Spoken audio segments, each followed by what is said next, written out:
28 ოქტომბერს ჩატარდა კონფერენცია, ეს არის იმ პროექტის ფარგლებში, რომელიც დაფინანსებულია ევროკავშირის მიერ. ეს არის დიდი პროექტი, რომლის მიზანი არის ესევე ქვია ამ პროექტს, ეს არის ზრუნვა, პრევენცია და უფლებები. პირველ რიგში ითვალისწინებს, რა თქმა უნდა, რომ ადამიანს, რომელსაც აქვს პრობლემები, მას აქვს უფლება, რომ მიიღოს სრულფასოვანი კომპლექსური მკურნალობა. ჩვენ ვართ ერთ-ერთი ნაწილი, იმიტომ რომ ამ პროექტში თანამშრომლობს რამდენიმე ორგანიზაცია და ეს პროექტი ხორციელდება ღია საზოგადოების ფონდის მხარდაჭერით.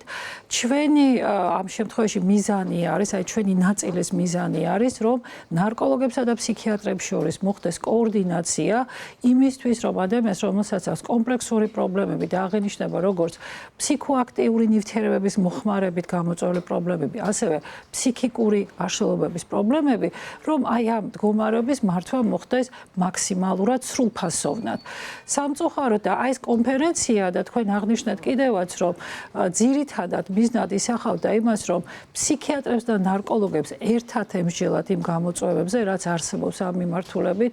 იმიტომ რომ ჩვენ დიდი ხანია, ვთქვათ, ფსიქიატრები ჩვენთვის საუბრობთ ამ პრობლემებზე, ვთქვათ, ნარკოლოგები თავისთვის საუბრობენ ამ პრობლემებზე, მაგრამ ამის გადაჭრა ესე ვერ მოხდება, თუ ჩვენ ერთად არ დავსხდებით და ერთად არ დავსახავთ ამ გეგმებს.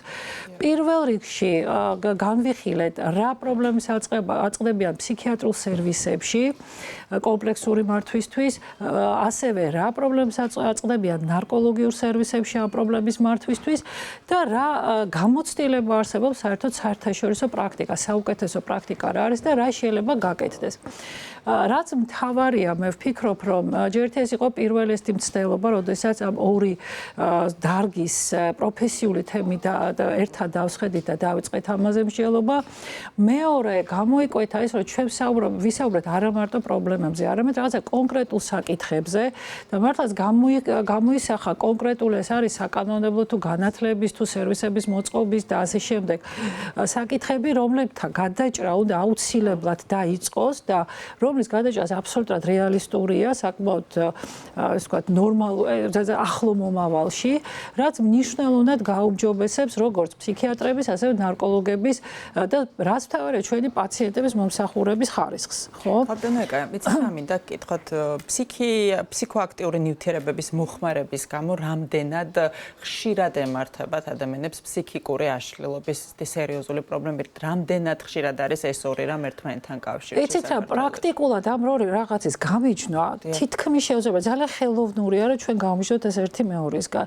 ერთი რომ ძალიან ხშირად ფსიქოაქტიური ნივთიერების მოხმარება იწყება სწორედ იმიტომ, რომ ადამიანს ფსიქიკური პრობლემა აღენიშნება, მაგალითად დეპრესია, შფოთვითი აშლილობა, ობსესიურ-კომპულსიური აშლილობა და მაგალითად მოზარდობის ასაკში ხშირ შემთხვევაში სწორედ აი ამის დასაძლევად მიმართავენ ხოლმე აი ამ ნივთიერებების გამოყენებას, რომელიც მათ რაღაც გარკვეულ ხანმოკლე შვებას აძლევთ, უფრო თანმამები ხდებიან რაღაც თითქოს ის რაღაც ნივთიერებები, რომელსაც დეპრესიის დროს მიიღებენ, გუნებ განწყობას გაუმჯობესებს ხანმოკლე დროით, რა თქმა უნდა და მე ძალიან ადვილად ეს იწყებს შეჩვევას. ეს როგორც ძალიან ხშირად, ანუ ფსიქოაქტიური ნივთიერების მოხმარება იწყება უკვე ფსიქიკური აშლილობიდან გამომდინარე, ან როგორც წესი, ფსიქოაქტიური ნივთიერება, იმიტომაც არის ფსიქოაქტიური ნივთიერება, რომ ფსიქიკურ აქტივობას ცვლის და რა თქმა უნდა, იწვევს როგორც ხანმოკლე, ასევე ქრონიკულ ფსიქიკურ აშლილობებს. ამიტომ პრაქტიკულად აი ფსიქოაქტიური ნივთიერების მოხმარებისა და ფსიქიკური და ქსევითი აშლილობების გამიჯნა არც სხვა შორის სამედიცინო თვალსაზრისითაც ესე არ არის, იმიტომ რომ კლასიფიკაცია, თქვა, ფსიქიატრული დიაგნოზებიც ესევეა მოწოდებული, რომ ჩვენ გვაქვს კი ბატონო ფსიქოაქტიური ნივთიერების მოხმარება, სხვა შორის ერთჯერადი მოხმარება, მათ შეიძლება ძალიან სერიოზული ფსიქიკური პრობლემები გამოიწვიოს. ჩვენ გვაქვს მრავალჯერადი მოხმარება, შეიძლება იყოს დამოკიდებულება, ანუ ადიქცია, მაგრამ არ არის აუცილებელი რომ იყოს ადიქცია, მოხმარებაც კი მნიშვნელოვნად, როგორც ინტოქსიკაციის ფონზე, ასევე მოხსნის დროს, ან ერთჯერადი გამოყენების დროსაც გამოიწვიოს ძალიან მნიშვნელოვანი ცვლილება ფსიქიკური აქტივობისა. თემა არის საკმაოდ ვრცელი, ამიტომ მე მინდა გკითხოთ მოკლედ, რამდენად ჩამორჩება საქართველოს იმ ნაბიჯებში საერთაშორისო პრაქტიკას, რაც აუცილებელია ასეთ შემთხვევებში, რომ გადაიდგას, რამდენად ბევრია კიდევ გასაკეთებელი იმისთვის, რომ რაღაც საერთაშორისო სტანდარტებს მივუახლოვდეთ.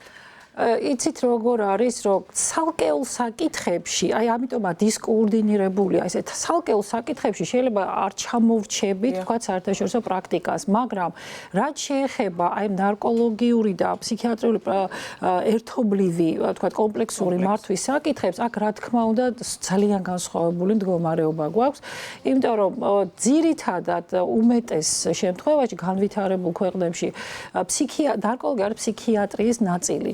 ანუ ნარკოლოგია ესეთი გამიჯვნა ამ დარგებს შორის არ არის, მით უმეტეს არ არის არც კანონმდებლობით ესეთი განსხვავება, ერთი კანონმდებლობა აქვს, ერთი განათლების ესე ვთქვათ მიმართულება, ვთქვათ რეზიდენტურა, უბრალოდ ნარკოლოგი არის ადამიანი, რომელსაც აქვს ფსიქიატრიაში ცოდნა და პლუს კიდევ მე ამატებს ნარკოლოგიაში ცოდნას. საკმაოდ ასე ვთქვათ კარგად იცის მან ფსიქიატრია და ძალიან კარგადაც მართავს ამ კომპლექსურ მდგომარეობას. ჩვენ ამ შემთხვევაში სრულიად სხვა პრაქტიკა გვაქვს. ანუ ნარკოლოგია არის ცალკე მიმართულება, ცალკე რეზიდენტურა, ცალკე კანონმდებლობა, ცალკე სერვისები, ფსიქიატრია ცალკე კანონმდებლობა, ცალკე სერვისები, ცალკე განათლება და ჩვენ ფსიქიატრებიც ჩამორჩით იმ თანამედროვე ცოდნას, რაც ნარკოლოგიაში არსებობს და ნარკოლოგიაც გარკვეულად განსხვავებულად ვითარდება და არანაირი შეხება ფსიქიატრიაში მიმდინარე მოვლენებთან არ აქვს, ხო, სიახლეებთან.